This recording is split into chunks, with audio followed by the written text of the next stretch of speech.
atau orang yang dikatain begitu juga nggak tersinggung sebenarnya. Karena kita punya toleransi yang tinggi gitu ya. Nah, maka dalam kasus tadi balik lagi tentang intention, kadang-kadang ada orang yang dia memang tidak punya intention tapi dia mengatakan mungkin itu adalah sesuatu yang salah, maka bisa dimaklumi. Nah, intention ini salah satunya dilihat adalah dari orang-orang tersinggung atau tidak.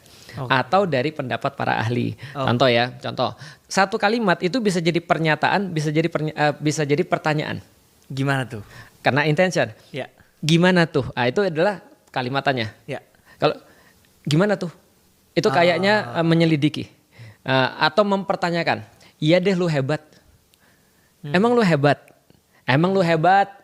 Itu kan intention. Nadanya ya. Nadanya, intonasi itu kadang-kadang melambangkan intention juga. Nah, maka satu pertanyaan itu tidak bisa dilihat dari pertanyaan aja. Maka harus ada intention. Nah, contoh kayak misalnya kasus penistaan yang sangat terkenal tahun 2016. Itu intentionnya sangat jelas karena ada videonya. Maka orang-orang yang lihat itu, no doubt, maka dia katakan ini pasti mengarah kepada ini. Oke. Nah, itu intention ya. Tapi kita udah ini lah, beresin lah ya. Intinya bahwasanya kalau kita bicara tentang penistaan agama sebenarnya tidak serigid itu sih, tidak seperti yang 2016 semuanya harus diratain penistaan agama. Kalau saya melihat sekarang lebih kepada ada beberapa orang yang merasa bahwa dirinya adalah perwakilan agama. Merasa seperti itu. Merasa. Ketika dia terserang, dia menganggap agamanya yang diserang. Atau ketika ada orang yang nggak suka sama dia, dia merasa orang itu nggak suka sama agamanya. Padahal orang tuh nggak suka sama dia. Iya. Ada orang bilang Felix tuh penipu. Lalu saya bilang, loh kamu bilang saya penipu, saya ini muslim loh. Berarti kamu bilang seluruh muslim penipu. Nggak gitu juga sih sebenarnya. Nah, tapi gara-gara dia mungkin merasa dia bagian daripada agama atau perwakilan agama, lantas dia merasa dia tersinggung. Sama seperti kalau ada orang Indonesia bilang, saya Indonesia, saya Pancasila.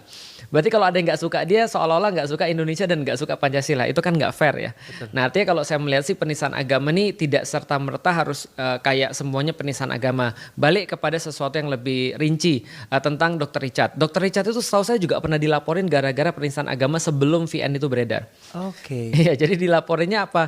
Dilaporinnya karena dia undang orang itu terus kemudian bilang kalau saya nggak salah apa ya, simsalabim atau simsalabim terus diikuti dengan kalimat kun fayakun.